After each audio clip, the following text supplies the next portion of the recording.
Assalamualaikum warahmatullahi wabarakatuh.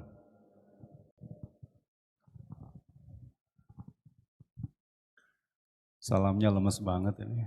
Apa karena masih jomblo ya? Mudah-mudahan kalau salamnya kenceng, mudah-mudahan keluar dari sini dapat jodohnya. Amin. Jodohnya yang cantik dan ganteng. Jodohnya soleh, kaya, anak satu-satunya, kebunnya lebar, calon mertuanya udah tua. Tinggal nunggu warisan. Ya udah. Assalamualaikum warahmatullahi wabarakatuh. Alhamdulillah. Puji syukur kita haturkan kepada Allah Subhanahu wa taala atas nikmat yang Allah berikan pada kita. Kita diberikan nikmat sehat walafiat, nikmat silaturahim, nikmat iman dan Islam, dan nikmat keamanan dan ketenangan. Di saat saudara-saudara kita saksikan di media sosial yang sangat masif, kondisi saudara kita di Palestina tidak sedang baik-baik saja. Mudah-mudahan melihat itu menjadi rasa syukur kita kepada Allah semakin bertambah. Salat dan salam marilah kita sampaikan kepada junjungan kita Nabi Muhammad sallallahu alaihi wasallam beserta keluarganya, para sahabatnya dan juga para pengikutnya. Mau syafaat dari Rasul? Mau dikasih syafaat oleh Rasulullah pada kita? Mudah-mudahan kita yang rajin salawat, yang hadir di majelis ini, yang rajin ngikut pengajian, mudah-mudahan nanti diberikan syafaat oleh Rasul sallallahu alaihi wasallam. Amin. Amin ya rabbal alamin. Brother and sister fillah, luar biasa pada malam hari ini selain acaranya khusus, juga tamu-tamunya juga khusus. Karena yang mengisi pengajian ini biasanya anak-anak yang tergabung dalam pengajian ACM, Ayo Cinta Masjid, tapi pada malam hari ini dari aliansi mahasiswa yang ada di Kota Metro, betul ya? Ada yang dari Universitas Muhammadiyah, YIN Metro, kemudian ada dari Dharma Wacana, dan juga ada dari STKIP. Ada yang belum disebut? Udah disebut semua ya? Kalau belum disebut, mudah-mudahan bisa mewakili teman-teman yang lainnya. Dan hadirnya teman-teman di sini, saya yakin karena keprihatinan dan kepedulian kepada saudara kita yang ada di Palestina.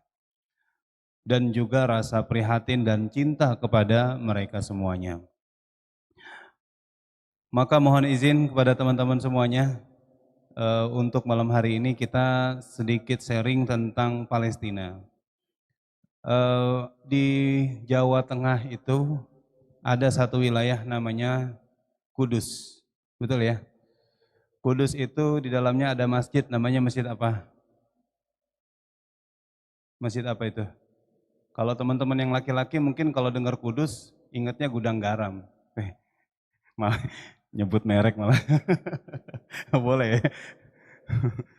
Tapi kalau kita disebut Kudus, di sana itu ada Masjid Al-Aqsa.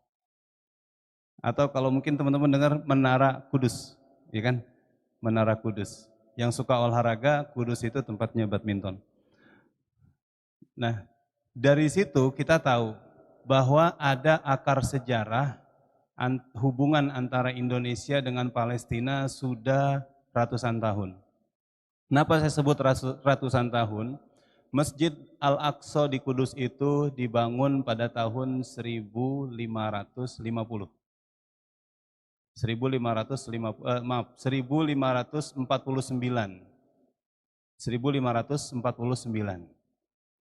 Udah lama kan ya? Sudah hampir 500 tahun yang lalu. Benar nggak? Sekarang 2023. Kemudian dibangun oleh siapa? Sultan Maulana Ja'far As-Shadiq. Wali Allah, termasuk Wali Songo, dan asli dari Palestina. Dan kononnya ada batu yang diambil dari Baitul Maqdis ke Masjid Al-Aqsa yang ada di Kudus menjadi pondasinya. Itu hubungan kita dengan Palestina berarti sudah beratus tahun yang lalu antara Indonesia dengan Palestina. Kemudian wali-wali Songo yang aslinya dari Palestina juga ada, seperti Maulana Hasanuddin, kemudian Syarif Hidayatullah, kemudian Maulana Alauddin. Ini adalah wali-wali Allah yang berasal dari Palestina, menjadi wali Songo dan berdakwah di tanah Jawa. Jadi kita ini ada hubungan erat dengan Palestina. Kemudian kita lihat kemarin-kemarinya pada zaman kemerdekaan, ketika pertama kali Indonesia merdeka, negara yang pertama kali memberikan dukungan dan memberikan i'tiraf atau pengakuan negara Indonesia siapa? Bukan Cina, bukan Australia tetangga kita, bukan Malaysia, bukan Filipina, tapi yang pertama kali memberikan dukungan adalah Palestina. Ada seorang syekh yang bernama Muhammad Amin Husaini, dia orang kaya di sana, kemudian memberikan hartanya dan mengirimkan ke Indonesia. Tujuannya adalah untuk persiapan mendirikan sebuah negara Indonesia dari hartanya. Nah, pada tahun 1955, ada yang ingat terjadi apa itu? 1955 di Bandung. Konferensi Asia Afrika yang pertama. Israel pengen gabung di konferensi tersebut, tapi ditolak oleh Presiden kita Soekarno. Dan saat itu pula Soekarno berbicara di hadapan delegasi para negara Asia Afrika, dia katakan selama Palestina masih terjajah dan belum merdeka, maka saat itu pula Indonesia berada di belakang Palestina sampai Palestina merdeka. Luar biasa nggak tuh pidato kayak gitu? Kemudian pada tahun 62, ada apa tuh tahun 62? Ada Asian Games, negara-negara Asia. Israel pun ingin ikut, tapi visa tidak dikeluarkan oleh Republik Indonesia untuk atlet-atlet dari Israel. Luar biasa. Kemudian pada tahun sekitar 67-an, itu juga ada pertandingan antara negara-negara Asia dan Afrika, pertandingan sepak bola, dan mempertemukan antara Indonesia dengan Israel. Ini kasusnya kayak kemarin, ya enggak? Saat itu Indonesia enggak mau bertanding melawan Israel. Itu tahun 67-an tuh. Kenapa demikian? Karena Presiden Soekarno melarang itu. Kami melarang PSSI untuk berlaga dan bertanding melawan negara penjajah Israel. Jadi luar biasanya Indonesia ini sudah punya hubungan emosional, hubungan historis dengan saudara kita di Palestina. Nih, ada lagi. Pemahat di Indonesia yang paling ulung adanya di mana? Yang pemahat jati kayu dari mana tuh? Dari Jepara. Pada tahun 2004, nanti Anda cek semua deh di apa yang saya sebutin, mungkin Anda bisa searching semua itu. Pada tahun 2004, para pemahat dari Jepara yang jumlahnya 5 orang, itu memahat mimbar Masjid Al-Aqsa. Luar biasa enggak? Jadi mimbar Masjid Al-Aqsa yang hari ini bisa kita lihat di sana, itu adalah hasil dari pahatan orang-orang Jepara. Jawa Tengah, bukan Jepara sini, orang Jepara. Jadi sidik jari orang Indonesia itu sudah ada di dalam Masjid Al-Aqsa. Itulah hubungan kita, hubungan emosional, hubungan sejarah, nggak bisa dilepaskan antara Indonesia dan Palestina. Mudah-mudahan nanti yang laki bisa umroh semuanya. Yang perempuan, yang sister juga semuanya bisa umroh semuanya. Amin. Mau tahu cara umroh? Gimana? Daftar. Haji juga begitu. Mau tahu bisa haji, daftar dulu. Kalau nggak daftar-daftar ya nggak bakal bisa berangkat umroh dan haji. Nanti di sana ketemu orang Palestina, coba lihat. Apa reaksi dia? Kamu dari mana? Dari Indonesia. Wah, luar biasa sambutan orang Palestina. Anda bisa diciumin. Benar. Dicium keningnya, dipeluk dengan hangat. Karena apa? Merasakan kedekatan antara Indonesia dengan Palestina.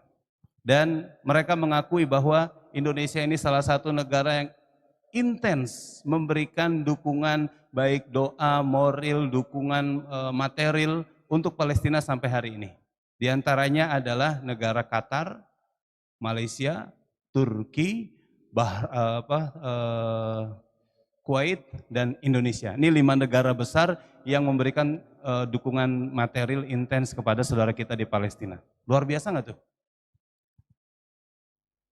Nah, hari ini kita akan sedikit membahas nih, mengapa sih kita baru sekarang tersadar gitu ya, ada negara Palestina di sana. Selama ini kita tidak terlalu memikirkan itu semuanya, benar nggak teman-teman? Iya nggak? Saya pengen coba berbicara dari belakang dulu deh, boleh ya? Dari sejarah, biar pemahaman teman-teman ini semuanya punya pemahaman yang komprehensif, nggak sepotong-sepotong. Karena kalau misalkan saya bilang begini, apakah Israel berhak dengan tanah Palestina? Bisa jawab nggak? Bisa jawab nggak? Apakah Israel berhak mendirikan negara di atas tanah Palestina? Bisa jawab nggak? Berhak apa enggak? Mungkin jawabannya enggak. Terus apa ininya, argumentasinya apa kalau enggak? Kan bingung kan? Terus ada juga di Indonesia ini juga ada orang yang mendukung Israel. Israel itu juga berhak untuk mempunyai negara di sana gitu. Dan dia punya argumen-argumen jelas. Makanya saya pengen ini mengajak teman-teman kembali kepada sejarah dulu ya, kepada sejarah dulu. Sebenarnya status tanah ini seperti apa? Mudah-mudahan bisa mengikuti ya teman-teman semua ya. Ya. Di Al-Qur'an saya sedikit menjelaskan dulu di Palestina itu ada keluarga Bani Israel yang namanya keluarga Nabi Yakub. Nabi siapa teman-teman? Nabi Yakub. Nabi Yakub itu punya anak 12. Di antaranya adalah Nabi Yusuf. Ingat ya? Di antaranya Nabi Yusuf. Salah satunya Nabi Yusuf. Kemudian ceritanya gimana tuh? Nabi Yusuf dibuang ke sumur dan diangkat oleh pedagang dari Mesir. Dijuallah di Mesir. Kemudian Nabi Yusuf hidup di Mesir, singkat cerita jadilah dia seorang bendaharawan negara, kemudian dia angkat menjadi seorang raja di Mesir. Akhirnya saudara-saudaranya dan orang tuanya diboyong dari dari Palestina ke Mesir. Nah, salah satu nama lain Nabi Yakub adalah Israel. Israel. Mungkin teman-teman juga bingung, kalian ngapain bilang Israel laknatullah? Padahal Israel itu adalah nama Nabi Yakub. Coba dilihat, nama lain Nabi Yakub akan keluar Israel. Begitu. Maka ada nama satu surat namanya Bani Israel. Bani Israel. Satu surat namanya Bani Israel atau surat Al-Isra. Nah, kalau kita hari ini mengutuk Israel, Israel itu bukan kembali kepada Nabi Yakub. Gitu ya, jelas ya. Tapi Israel itu kembali kepada sebuah entitas Zionisme yang membuat negara di atas tanah Palestina bernamakan Israel. Jelas teman-teman ya. Jadi nggak ada hubungannya antara negara Israel hari ini dengan nama lain Nabi Yakub. Bisa dipahami hari ini? Saya. Jadi kalau kita mengutuk Israel, bukan kita benci dengan Nabi Yakub, tapi kita mengutuk negara Israel yang hari ini menjajah Palestina. Kemudian Bani Israel, Nabi Yakub dan anak-anaknya beranak pinak tuh di Mesir. Sampai dia menjadi komunitas Israel di sana, komunitas Yahudi di sana. Tapi watak orang Yahudi itu ketika diberikan nikmat oleh Allah langsung lupa. Mudah sekali mereka musyrik dengan Allah Subhanahu wa taala. Maka Allah itu mengazab mereka di dunia dengan cara apa? Menghadirkan seorang raja yang beringas, yaitu Raja Fir'aun. Raja Fir'aun. Fir'aun berkuasa menindas orang-orang Yahudi. menindas Bani Israel. Menindas Bani Israel. Gitu ya. Sehingga apa tuh? Setiap anak harus dibunuh semuanya. Anak laki-laki harus dibunuh. Maka diutuslah seorang nabi yang bernama Nabi Musa. Nabi Musa misinya diutus oleh Allah itu adalah untuk membawa keselamatan untuk orang-orang Bani Israel di Mesir itu. Singkat cerita, kemudian Nabi Musa membawa Bani Israel kemana? Nyebrang ke kemana? Ini kecepatan ya berarti ya, ngejelasinnya. Enggak kan ya? Singkat cerita, Nabi Musa membawa Bani Israel itu lari dari Mesir dan pindah ke daratan Sinai, menyeberang Laut Merah. Ketika Nabi Musa selamat, kemudian Fir'aun dan bala tentaranya itu digulung oleh air laut. Dan habislah semua kerajaan Fir'aun. Bani Israel selamat ke sebuah daratan yang namanya daratan Sinai. Sampai sekarang namanya daratan Sinai. Masih masuk bagian negara kerajaan Mesir, Republik Mesir. Sinai itu masih masuk kerajaan. Oh belum, ini nanti peta Palestinanya. Kemudian dari situ baru 40 hari diselamatkan oleh Allah, Nabi Musa itu mendapatkan wahyu. Maka Nabi Musa pergi ke sebuah bukit namanya Bukit Tursina. Wa idh najjaynakum min ali fir'auna yasumunakum su'al 'adzab. Yudhabbihuna abna'akum wa yastahyuna nisa'akum wa fi dzalikum bala'un min rabbikum 'adzim. Nabi Musa kemudian berhasil Nabi Musa dan Fir'aun berhasil selamat dari Fir'aun, dari kejaran Fir'aun.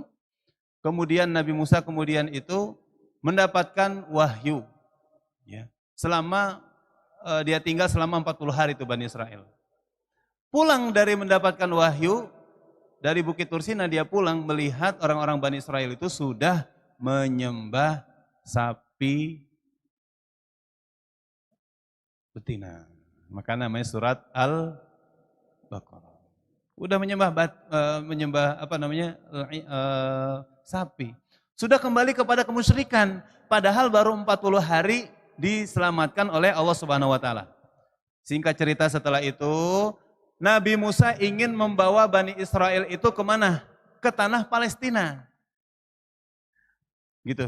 Maka Nabi Musa bilang kepada mereka, ya qaumi dukhulul ardal muqaddasata allati kataballahu lakum wa la tartaddu ala adbarikum fatanqalibu khasirin. Wahai kaumku, marilah kita masuk ke sebuah negeri yang sudah Allah janjikan untuk kalian. Negeri itu namanya Baitul Maqdis. Hari ini orang-orang Israel bilang Palestina itu adalah tanah kuno kami. Ngapa bilang begitu? Karena Bani Israel pernah tinggal di situ. Siapa tadi? Nabi Yakub dengan anak-anaknya. Maka mereka mengklaim itu adalah tanah kuno kami. Jelas ya? Kemudian dia mengklaim bahwa tanah Palestina itu adalah tanah yang Allah janjikan untuk kami. Kenapa mengklaim gitu? Karena dia merujuk dari ayat Al-Quran tadi. Wahai kaumku, marilah kita masuk ke tanah yang Allah janjikan untuk kalian. Dan janganlah kalian menolak. Itu ada dalam surat Al-Ma'idah. Jadi memang Allah sudah ngasih nih tanah kepada mereka, tanah Palestina itu. Tapi mereka menolak.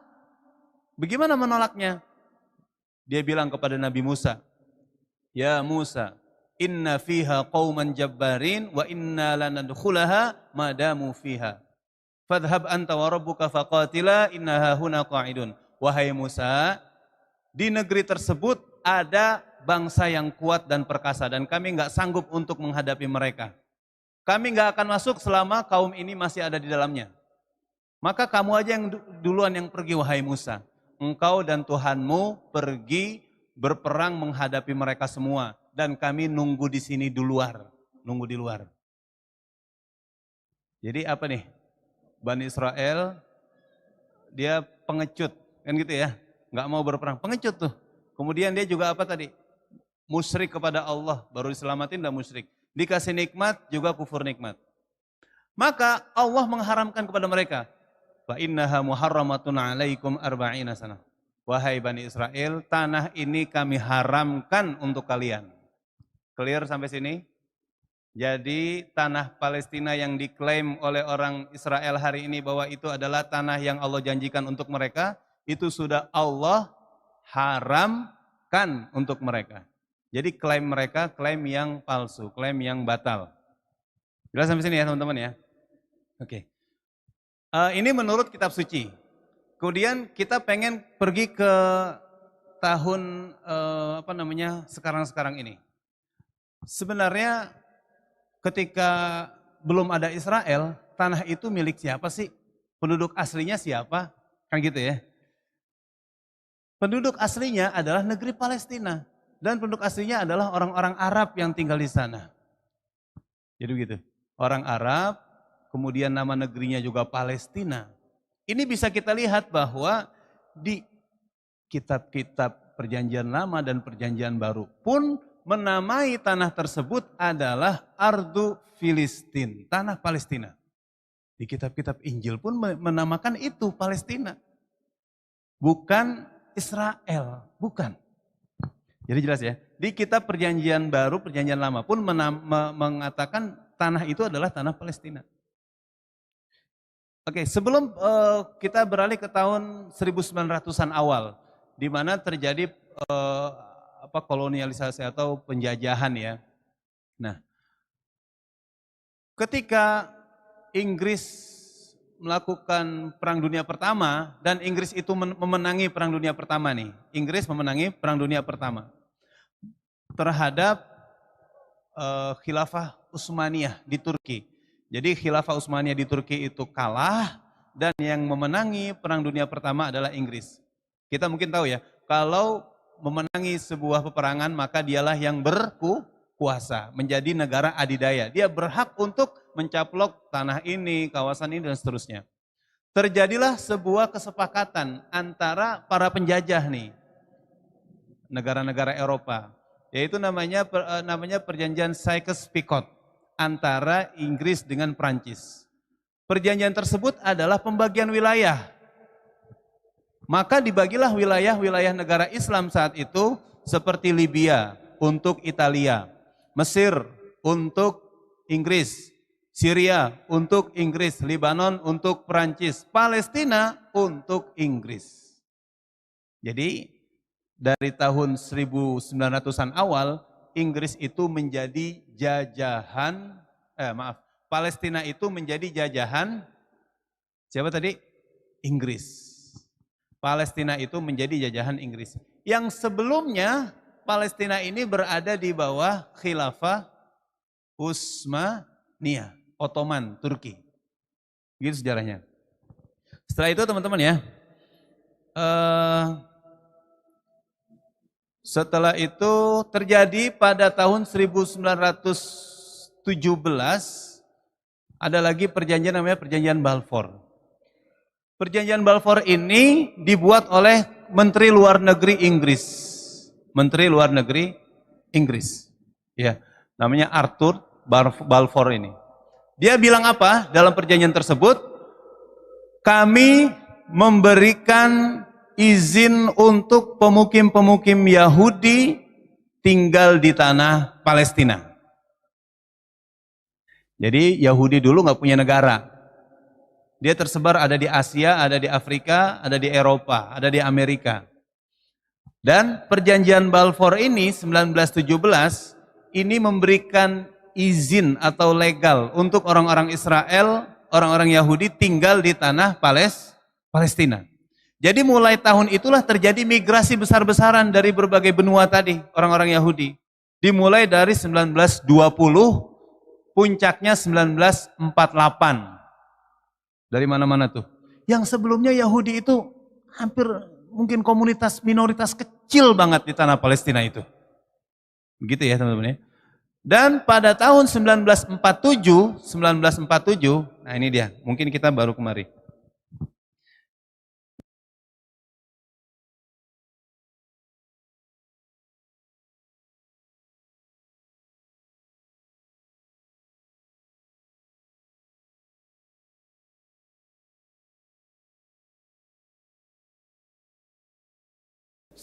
bom fosforus itu kayak disebar gitu, kayak kita nyebar apa namanya, pasir, yang kena jadi banyak orang. Ini adalah pelanggaran perang internasional menggunakan senjata yang seperti itu. Jadi jelas ya, ini Palestina sekarang pada tahun ini 2023 kondisinya tinggal berapa persen? Tinggal 5%. Jalur Gaza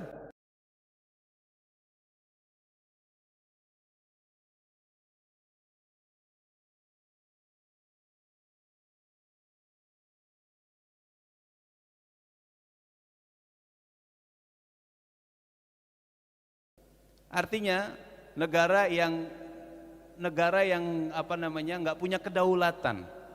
Kalau dibilang apakah dia punya tentara? Nggak punya. Apakah dia punya polisi? Nggak punya. Jadi tentara yang ada di sini, ya semuanya tentara Israel, polisinya juga polisi Israel. Jadi mungkin teman-teman nanya, emang nggak ada tentara apa yang bisa ngelawan Israel? Nggak ada. Terus pemerintah juga pemerintah yang nggak bisa berbuat apa-apa, karena semuanya di bawah oleh kekuasaan Israel. Yang bisa melawan adalah saudara-saudara kita yang ada di sini nih, di Gaza nih. Nih, di Gaza. Dia mau lari kemana? Nggak ada tempat keluar. Gaza ini selama 17 tahun sudah diblokade. Blokade dikunci, ini ditutup. Dia nggak bisa keluar. Kemarin udah nggak bisa keluar, ini sudah negara Israel, dia nggak bisa keluar kemana-mana. Dia mau keluar lewat selatan, bisa lewat selatan, tapi berbatasan dengan Mesir. Selatannya ini adalah Mesir, dan Mesir itu kapan-kapan hanya bisa membuka perbatasannya sewaktu-waktu. Jadi nggak mesti dia membuka perbatasan tersebut, teman-teman. Sampai hari ini kemarin sudah perang selama 20 hari, baru dibuka pintu perbatasan dan boleh masuk 20 lori truk membawa bantuan. Bayangin, udah orang babak belur 20 hari dibombardir oleh Israel, baru boleh masuk bantuan, itu pun hanya 20 truk, 20 kontainer bantuan. Itu. Jadi itulah kondisinya sekarang yang diserang di sini, teman-teman, di Gaza. Udah hancur lebur. Ini kecil banget. 365 km persegi luasnya. Kan kecil kan, negara kecil. Sebuah kawasan kecil. Nah, memang kenapa sih apa yang diperebutkan di Palestina? Mengapa Israel begitu nafsu banget untuk menguasai Palestina ini? Jadi mereka ingin menguasai tanah Palestina ini karena menganggap bahwa Israel harus punya negara. Israel harus punya tanah air. Selama ini mereka nggak punya negara dan tanah air. Maka dibuatlah tulisan yang bernama Just State. Just State yang ditulis oleh Theodor Herzl pada tahun 1897. Dari buku itu dia katakan Israel harus mempunyai tanah air yang itu ada di Palestina. Mengapa mereka menunjuk Palestina? Karena tadi itu, menganggap bahwa tanah Palestina adalah tanah leluhur mereka. Tanah Palestina adalah tanah yang Allah janjikan untuk mereka. Tapi tadi udah saya jelasin dari awal, semua itu hanya klaim palsu. Kemudian mereka mengklaim lagi bahwa di sini, di kawasan Masjidil Aqsa ini, ada yang mereka klaim namanya Kuil Sulaiman atau Solomon Temple. Kuil Sulaiman, dia katakan dulu Nabi Sulaiman sudah menyiapkan sebuah kuil, tempat peribadatan, yang pondasinya berada di bawah masjid ini, teman-teman. Begitu. Ini mereka mengklaim lagi. Kalau kita tanya dasarnya apa? Nggak ada. Akhirnya mereka membuat lubang di bawah masjid ini.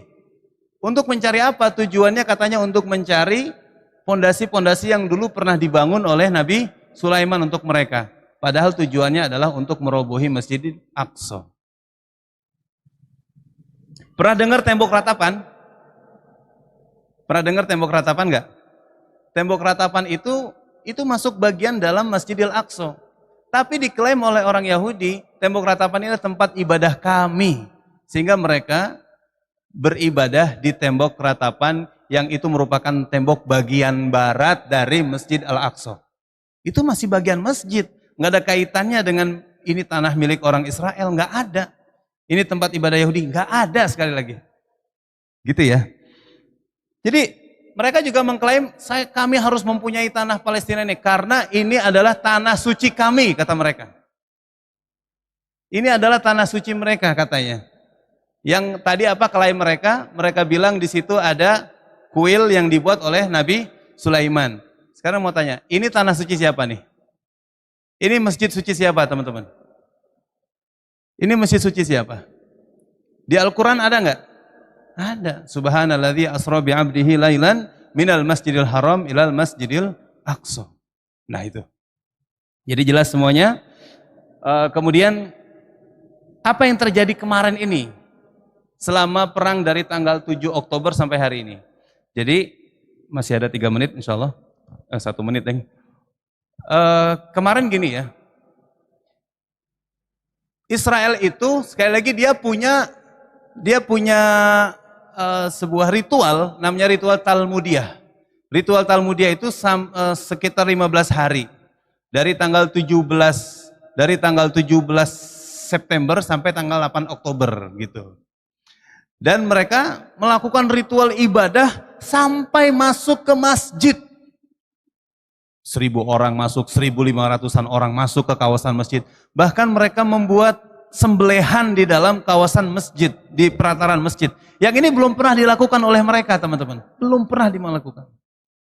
Artinya ini adalah sebuah penistaan terhadap Masjid Suci Al-Aqsa yang mereka klaim sebagai tempat ibadah mereka. Dan mereka tadi melakukan apa? Ritual Talmudiyah di dalam masjid suci kita. Coba bayangin deh, ini masjid kita nih, masjid kita, masjid takwa ya. Kemudian ada orang dari agama lain mau beribadah di masjid kita, kira-kira gimana? Diizinin apa enggak? Kalau ada orang agama lain beribadah di masjid kita, itu namanya apa? Menodai kesucian masjid, menistakan kemuliaan masjid. Itu yang terjadi Aqsa. Yang mata umat Islam ini tertidur, nggak melihat apa yang terjadi di sana, teman-teman. Kemudian itu satu. Yang keduanya, negara-negara Arab sudah melakukan hubungan normalisasi, hubungan damai dengan Israel. Seperti dari Mesir dulu, kemudian Bahrain, kemudian Sudan, kemudian Uni Emirat Arab, dan puncaknya bulan Oktober ini Israel ingin melakukan hubungan diplomatik dengan Arab Saudi. Dahsyat nggak tuh? Kalau udah Arab Saudi udah melakukan hubungan damai dengan Israel, dampaknya apa? Kayaknya kita nggak ada masalah dengan Israel. Sepertinya kita melegalkan penjajahan Israel kepada rakyat Palestina. Berarti kita mengkhianati apa tuh? Saudara-saudara kita di Palestina, meninggalkan dia sendirian. Maka pejuang di Gaza mengambil tindakan keras. Melawanlah mereka dengan kemampuan yang mereka punya dan terjadilah sampai hari ini. Sekarang saya mau tanya, kalau di sini masih ada yang menganggap bahwa pejuang Palestina itu adalah orang-orang yang teroris, istighfar lah, gitu ya. Atau ada yang menganggap bahwa pejuang Palestina ini adalah orang-orang yang ekstremis, orang-orang yang ya segala macam lah ya, tolonglah. Ya, mereka ini berhak memperjuangkan tanah air mereka, betul nggak? Mereka berhak untuk berperang melawan penjajah dengan kemampuan mereka. Itu teman-teman. Jadi itulah yang dilakukan oleh kelompok-kelompok perjuangan yang ada di Palestina itu untuk mengambil tanah mereka. Jadi jangan kita katakan mereka ini teroris, mereka ini temannya ISIS, mereka ini Syiah dan sebagainya. Jangan, itu menodai. Mereka ini seperti Bung Tomo yang ada di Surabaya. Mereka ini seperti Sudirman yang ada di Jogja. Mereka ini seperti siapa lagi? Pahlawan-pahlawan kita yang dulu memperjuangkan kemerdekaan dari Belanda. Maka malam hari ini teman-teman udah luar biasa, sudah mempunyai empati, kepedulian, dan satu lagi mungkin peduli itu bukan hanya simpati, benar gak? Tapi harus aksi, iya kan? Peduli itu nggak hanya simpati, tapi dia harus aksi, dan ini sudah dibuktikan oleh teman-teman dalam beberapa hari ini mengumpulkan donasi kepada Palestina. Itulah aksi nyata luar biasa. Saya nunggu-nunggu mana nih suara mahasiswa nih. Nunggu-nunggu. Alhamdulillah akhirnya keluar juga, muncul juga selama ini mahasiswa Metro ini yang nggak kelihatan. Luar biasa, terpanggil jiwanya, terpanggil hati nuraninya untuk membela kemanusiaan. Benar nggak? Luar biasa. Mudah-mudahan ini juga menjadi amal jariah dan bukti bahwa teman-teman ini masih memiliki akal sehat, masih memiliki hati nurani, jiwa kemanusiaan dan seterusnya. Itu mungkin teman-teman sedikit dari sharing time kita pada malam hari ini. Jika ada yang mau ditanyakan, saya persilakan. Jazakumullah khair Ustaz atas penyampaiannya tentang Palestina. Ya, akhirnya kita sedikit terbuka wawasan kita tentang Palestina. Gimana teman-teman? Kira-kira bertambah atau tidak wawasan tentang Palestina? Atau masih ngeblank? Insya Allah bertambah teman-teman ya, Masya Allah. Ya, Ustaz. Kadang kita tuh merasa nyesek gitu Ustaz. Kita tahu banyak fakta tentang bahwa di sana teman saudara-saudara di sana mengalami bombardir yang luar biasa. Sedangkan kita di sini tidak banyak bisa berbuat untuk mereka gitu Ustaz. Nah mungkin ini nanti akan kita buka sesi tanya jawab teman-teman ya. Tapi barangkali teman-teman ada hal-hal yang tadi penyampaian tadi masih banyak yang perlu ditanyakan karena banyak yang nggak tahu. Ya, boleh nanti ditanyakan. Tapi sebelum itu kita buka, saya awali pertanyaan Ustaz.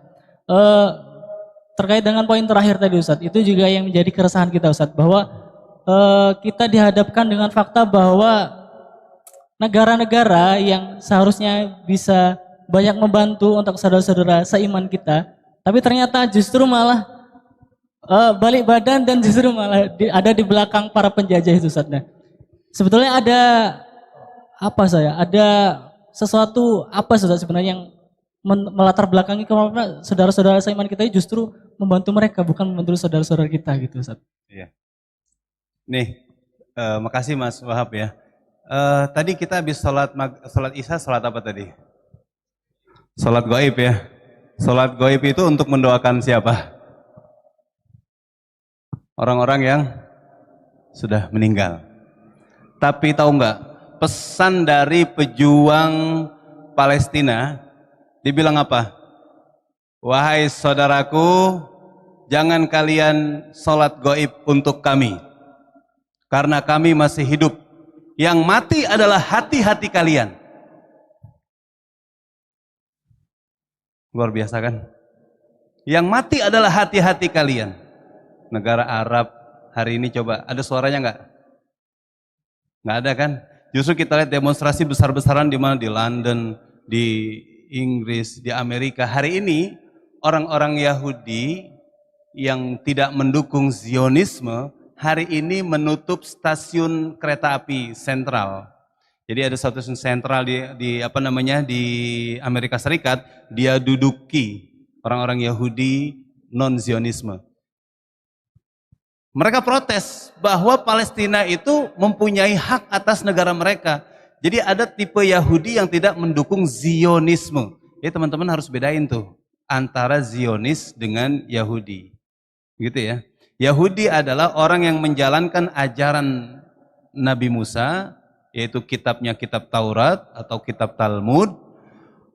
Zionisme adalah gerakan internasional yang ingin menguasai seluruh negara. Ini bahaya betul nih Zionisme ini. Dengan memboncengi ajaran-ajaran Yahudi. Apa misi Zionisme? Ingin menjadikan dia sebagai sentral. Kekuatan. Nanti kita butuh air, mintanya ke Zionis. Kita butuh listrik, mintanya ke Zionis. Kita butuh uang untuk minjam, ya, IMF gitu, itu ke Zionis. Kita butuh sumber daya, Zionis. Sampai butuh sayuran, buah-buahan, butuh senjata, semuanya nanti akan lari ke sana. Paham ya? Jadi mereka ingin membuat apa ya? Dunia itu menjadi ketergantungan dengan Zionisme ini. Gitu. Jadi luar biasa nih, gerakan Zionisme ini bisa seperti kayak gerakan komunis dan seterusnya, dan ini gerakan yang seperti itu gitu, Zionisme. Dan kemana negara-negara yang tadi diam, yang tadi dibilang balik badan? Ya saya katakan negara Arab ini sudah balik badan sejak tahun 78. Pertama Mesir. Mesir itu mulai melakukan sebuah hubungan diplomatik dengan Israel sejak tahun 1978. Kemudian disusul oleh Bahrain pada tahun 2020. Disusul oleh Sudan 2021, kemudian disusul oleh Uni Emirat Arab 2021 juga, dan Maroko, kemudian nanti 2023 bulan Oktober ini oleh Saudi Arabia. Jadi mereka ini sudah punya ketergantungan dengan Israel. Ketergantungan kerjasama dalam bidang pengamanan, keamanan, dalam bidang berbagai bidang lah gitu ya. Sehingga mereka nggak bisa lepas dengan Israel, termasuk dengan ekonomi. Itulah masalahnya. Makanya kalau kita udah punya hutang, itu kita sulit untuk lepas daripada orang yang sudah memberikan kita hutang. Itu yang terjadi terhadap negara-negara yang hari ini diam. Gitu. Yang lucu lagi kan Amerika ya. Amerika ini negara yang hari ini bangkrut. Hari ini bangkrut negara Amerika. Tapi dengan Israel, wah, luar biasa itu. Sampai mengirim kapal induknya dan seterusnya. Nah itulah. Itu mungkin Mas Wahab yang bisa saya jawab. Jazakallah Ustaz. Insyaallah. Baik teman-teman, kita buka sesi tanya jawab buat teman-teman yang masih mengawang-awang, ya masih ada hal-hal yang belum begitu paham atau mengerti tentang isu Palestina tadi. Teman-teman bisa bertanya, boleh dari ladies first.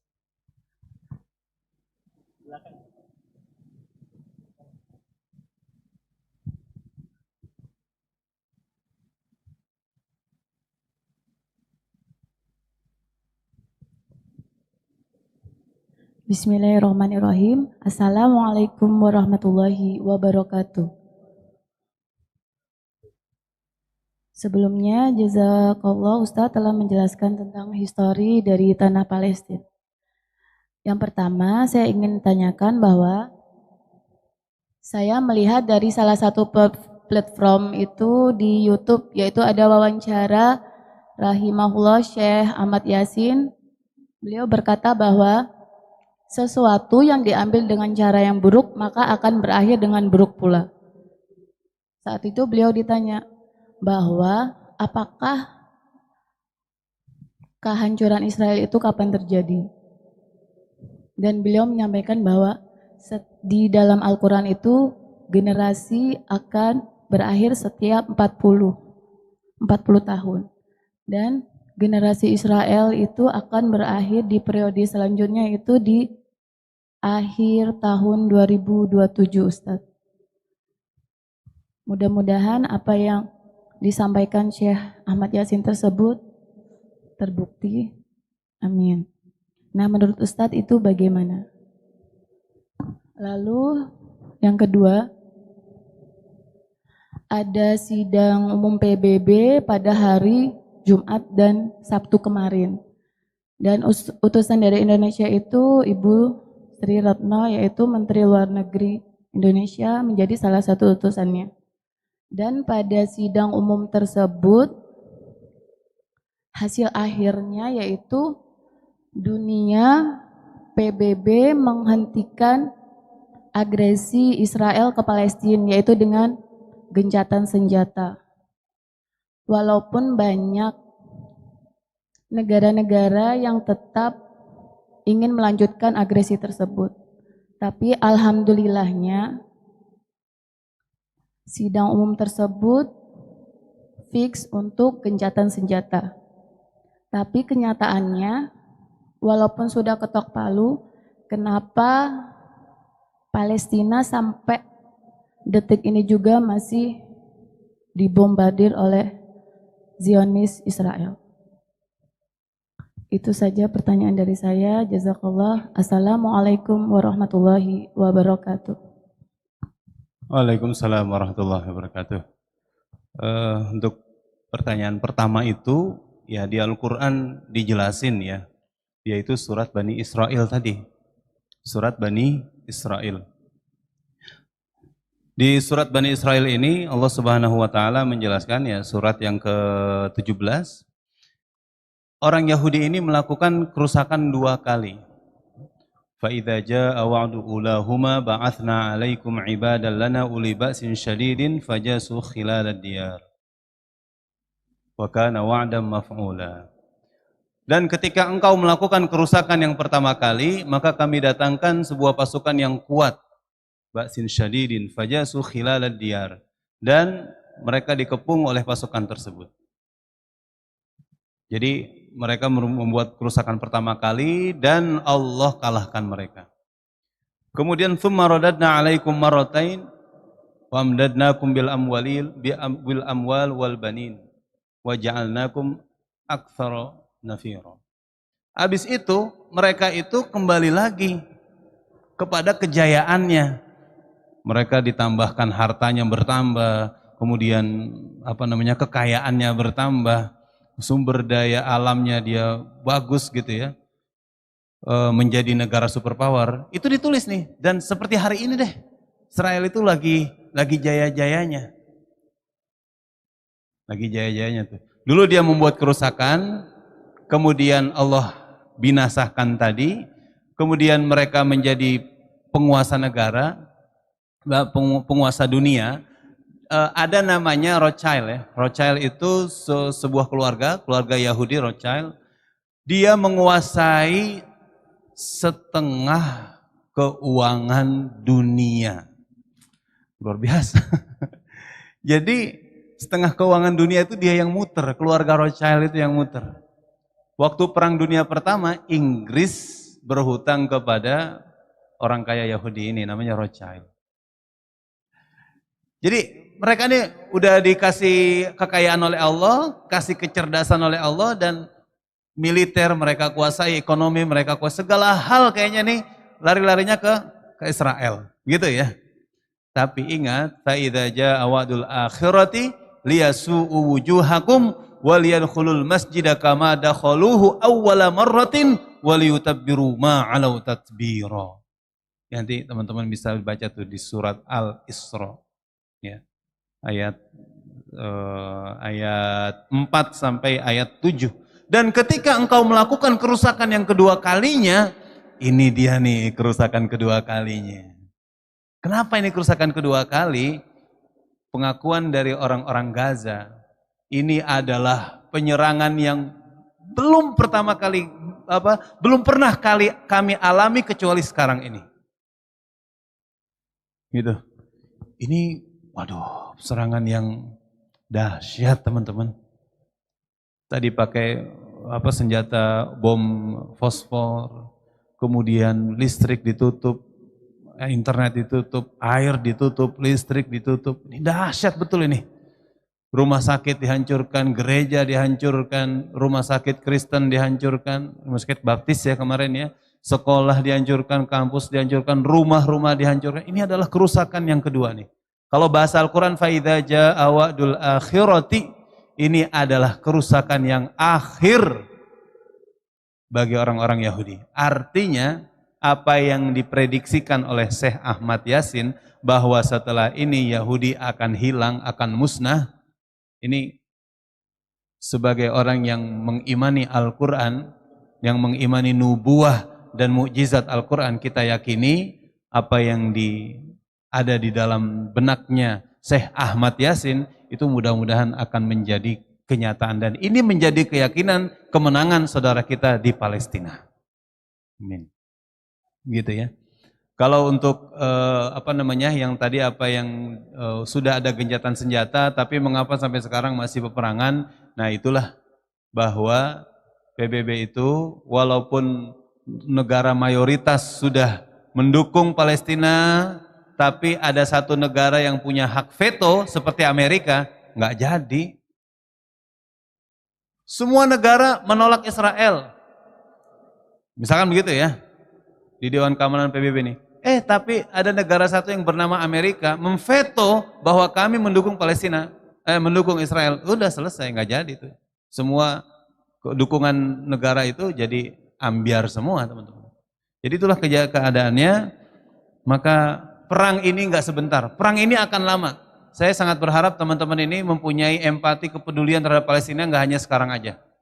Mungkin ini menjadi pembuka mata hati teman-teman semuanya, jadi tahu wawasannya juga bahwa di sana juga ada saudara kita yang mesti kita tolong dan kita dukung kemerdekaannya.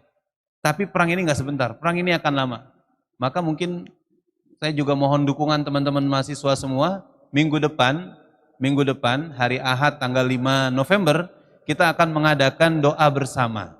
Seluruh ormas, seluruh lembaga, seluruh masyarakat dari anak-anak, dewasa, ibu-ibu, bapak-bapak, komunitas-komunitas yang ada di kota Metro, kita undang semua untuk berdoa untuk kemerdekaan Palestina. Saya mohon teman-teman juga mudah-mudahan bisa meramaikan acara tersebut. Acara insya Allah di halaman Masjid Taqwa sore hari Ahad depan. Insya Allah teman-teman ya. Mohon dukungannya ya. Teman-teman yang sister, insya Allah ya. Kalau kita ya, ini kita bisa seperti ini aja gitu. Atau ada yang mau diutus ke Gaza? Siapa? Ke Gaza? Wah, Masya Allah. Siap ya? Iya. Masya Allah. Wah, Masya Allah.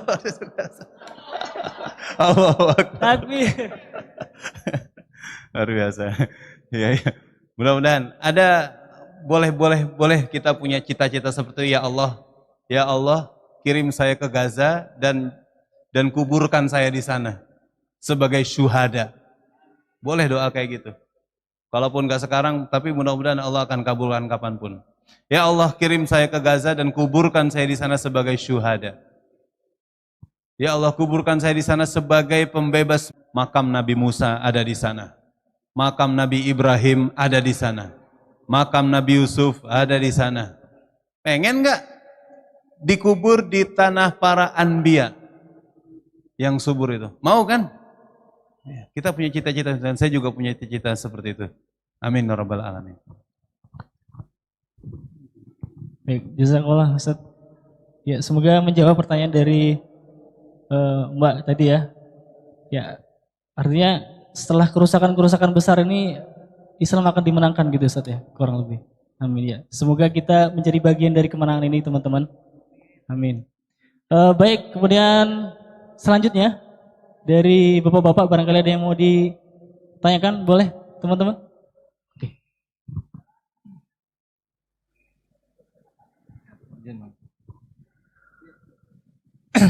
Assalamualaikum warahmatullahi wabarakatuh.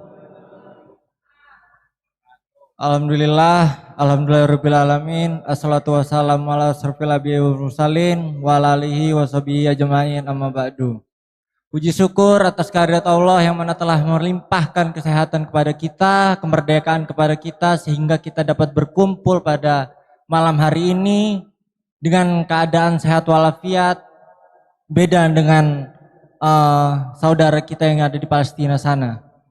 Salawat serta salam tak lupa juga kita junjungkan kepada baginda besar kita, Nabi besar kita, Nabi Muhammad.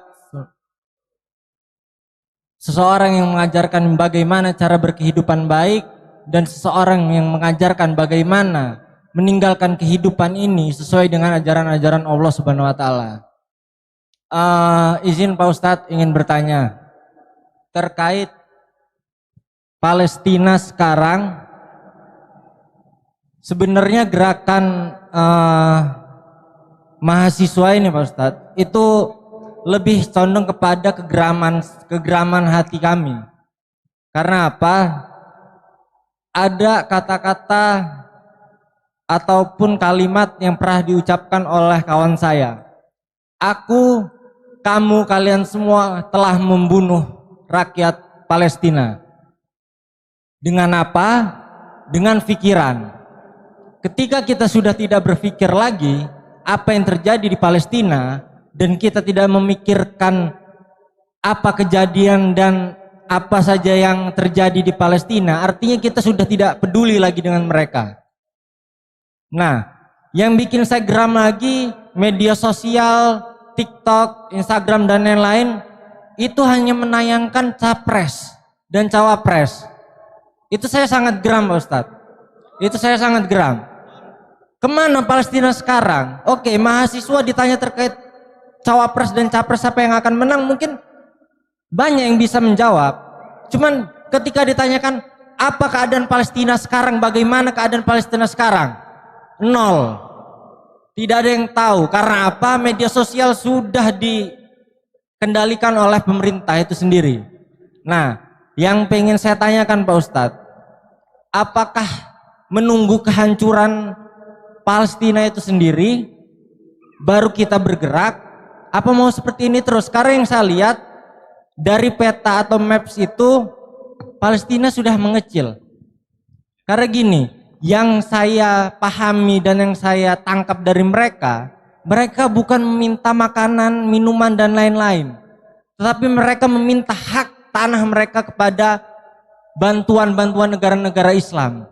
Nah, itu yang pertama Pak Ustadz. Yang kedua, kaum Zionis Yahudi Pak Ustadz, yang katanya di Al-Quran sudah disebutkan bahwasanya mereka itu kaum terpelajar ataupun kaum pintar. Cuman mereka yang saya herankan, kenapa mereka menanam pohon gorkot yang sudah tahu bahwasanya mereka ketika nanti saat kekalahan, mereka tidak ada yang bisa memberitahu mau itu batu, binatang dan lain-lain, kecuali pohon gorkot itu sendiri yang bisa melindungi mereka. Dan mereka sudah menanam banyak pohon gorkot tersebut. Nah, artinya ketika mereka menanam pohon gorkot tersebut dan mereka tahu bakal kalah, terus kenapa mereka masih memperjuangkan itu Pak Ustadz? Nah, itu pertanyaan saya. Mungkin itu saja, kurang lebihnya saya mohon maaf. Kepada Allah saya mohon ampun. Billahi taufiq wal hidayah. Wassalamualaikum warahmatullahi wabarakatuh. Ya, makasih. Mas siapa namanya? Ridho. Oh, Mas Ridho dari? Masya Allah, dari UM Metro. Masya Allah, luar biasa. Makasih banyak Mas Ridho dari UM Metro. Ini pertanyaannya sangat bagus sekali. Betul tadi apa yang Mas Ridho tadi bilang, Palestina itu sebenarnya bukan tidak membutuhkan apa namanya ya, belas kasihan dari kita. Dia tidak meminta-minta untuk dikasih makan, dikasih minum. Bukan teman-temanku. Jadi mengapa hari ini kita juga membantu Palestina yang tadi kayaknya udah mau habis nih Palestina kan gitu ya. Sudah nggak ada harapan lagi untuk bisa menang. Kalau kita lihat hari ini Amerika, Israel, Uni Eropa di sini ada Jerman, Prancis dan negara-negara lain tuh, itu semuanya menyerang apa? Gaza. Yang tadi saya bilang Gaza itu hanya seuprit kecil. Dan yang diserang, yang dilawan itu adalah bukan negara superpower, bener nggak? Dia tidak sedang perang melawan Rusia, dia tidak sedang melawan Korea Utara, tidak sedang melawan India yang punya nuklir mungkin.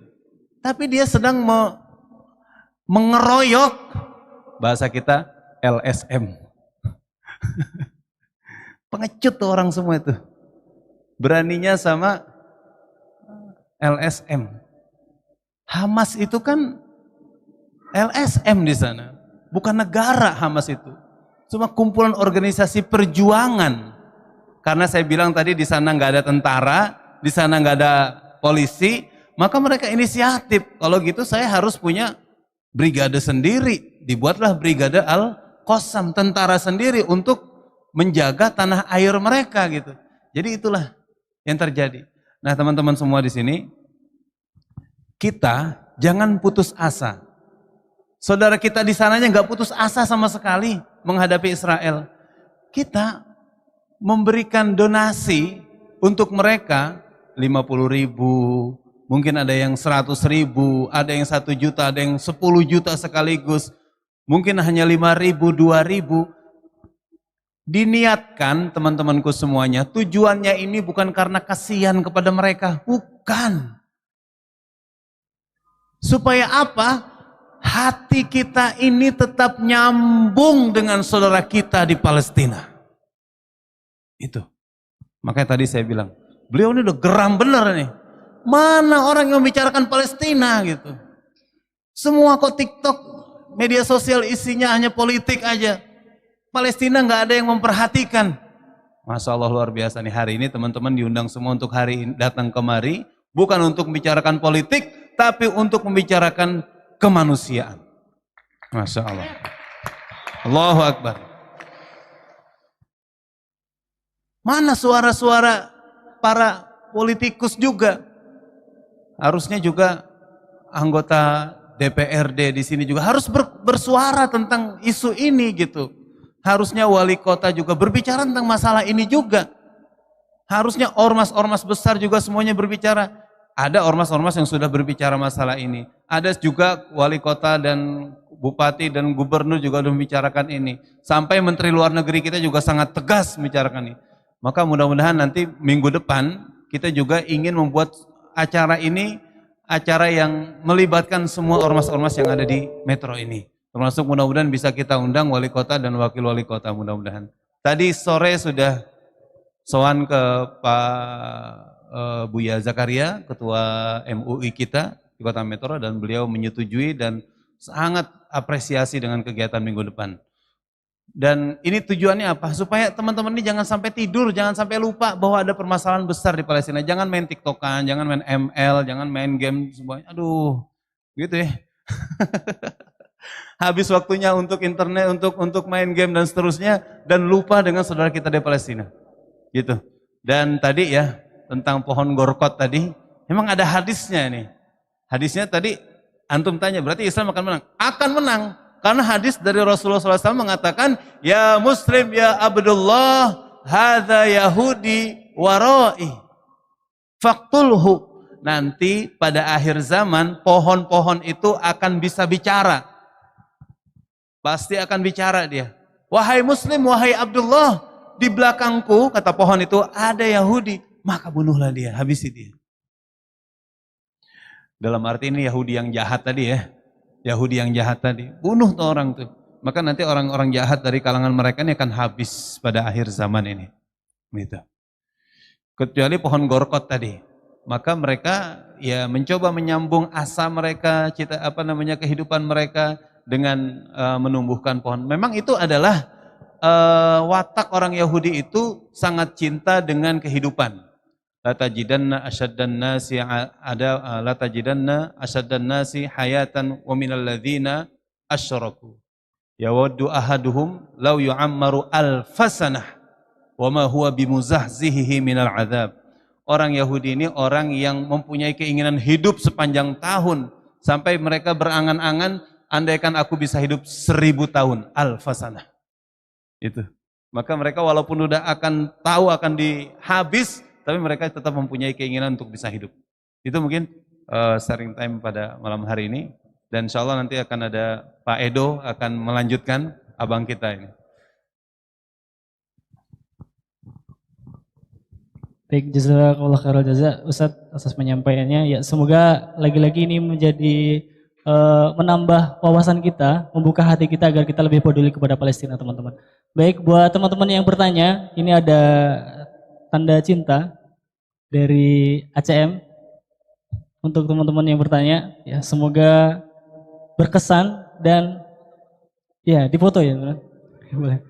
Mau difoto sama boleh, boleh. Oh iya. Tanda cinta.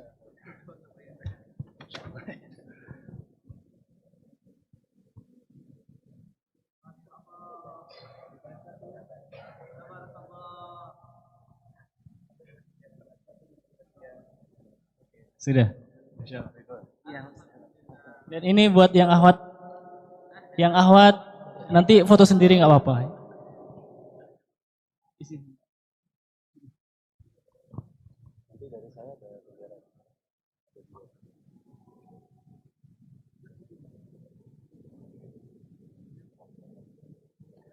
Eh, itu cendera mata ya Ustaz ya? Ustaz.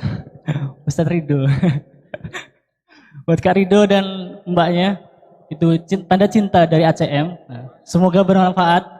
Ya, bukan hanya jadi pajangan lemari, tapi memang dibaca ya. Semoga itu wakaf teman-teman. Jadi semoga kalau teman-teman baca itu, nanti yang mewakafkan itu dapat pahalanya juga teman-teman. Baik, jangan lupa difoto, ya. Boleh selfie, boleh difoto Qurannya aja atau foto kawannya boleh. Kemudian tag akun kita, apa akunnya Kak? Ayo Cinta Masjid, kemudian ACM Bold Brotherhood for Tauhid. Kemudian satu lagi Masjid Taqwa Kota Metro. Ya, teman-teman yang baru malam hari ini hadir, jangan lupa boleh dibuka HP-nya. Ya, barangkali bisa jadi amal jariah teman-teman. Ini salah satu bentuk dakwah kita, ya, menyebarluaskan kebaikan. Ya, boleh dibuka akunnya ACM Bold Brotherhood for Tauhid, kemudian Ayo Cinta Masjid, kemudian satu lagi Masjid Taqwa Kota Metro. Ya, boleh di-share kegiatan malam hari ini dan dikabarkan ke teman-temannya dimanapun berada, gitu teman-teman ya. Kemudian itu tadi tanda cinta dari ACM. Sekarang ada tanda cinta dari KNRP, Ustaz ya. KNRP, Komite Nasional untuk Palestina. Ini untuk perwakilan aliansi, teman-teman mahasiswa aliansi. Boleh, siapa Kak kira-kira? Kak Ridho lagi boleh? Iya, semakin di depan Kak Ridho.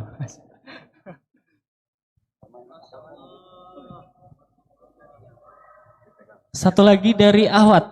Ada Kak dari yang mewakili aliansi mahasiswa. Ahwat.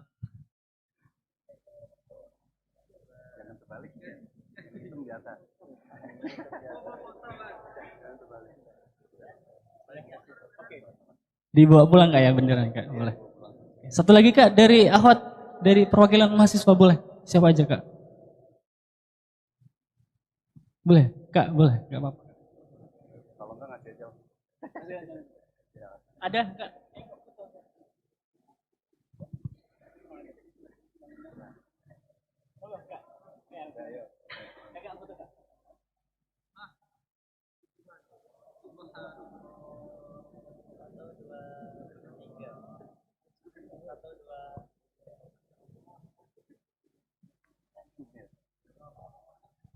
Baik, itu tadi tanda cinta dari KNRP ya. Jazakallah khair Ustaz.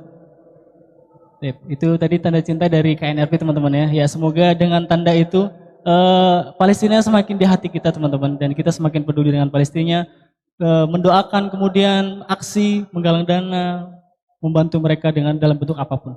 Kemudian